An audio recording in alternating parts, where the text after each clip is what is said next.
Every morning, she showed up to school wrapped in a coat that didn't match the season. The kind of coat that made you feel cold just looking at it.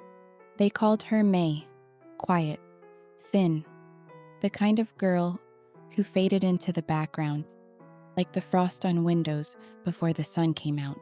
She sat near the back of the classroom, hands folded neatly in her lap, never asking for anything. But in winter, everyone noticed. Not her voice, or her grades, or the way she stared too long out the window during spelling tests. They noticed her coat. It was faded pink, with stuffing peeking out of the seams and buttons that didn't match. Too short in the sleeves, too thin for December. At recess, while others ran out in puffed jackets and fleece-lined hoods, May stood by the fence, rubbing her hands together, trying to pretend she wasn't shivering. No one asked her why. Not the teachers, not the kids. They looked, but only just long enough to feel sorry, not long enough to feel guilty. Except for Edward. He wasn't a loud kid either. He'd once given up his spot in line just so someone else wouldn't feel left out. The kind of boy who looked, really looked.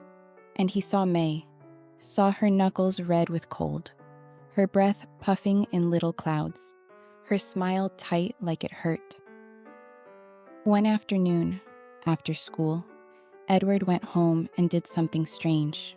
He took out the piggy bank his grandma gave him on his 5th birthday, the one shaped like a dinosaur, and smashed it open. Coins spilled across the carpet.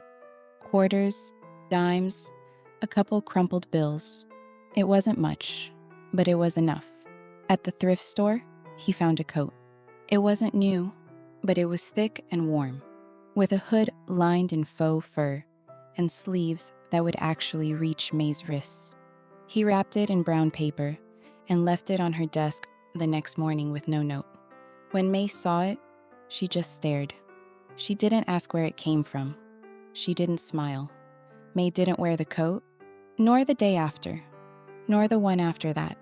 It was back in her bag, folded neatly, never mentioned. Edward was confused. Maybe she didn't like it. Maybe she felt embarrassed.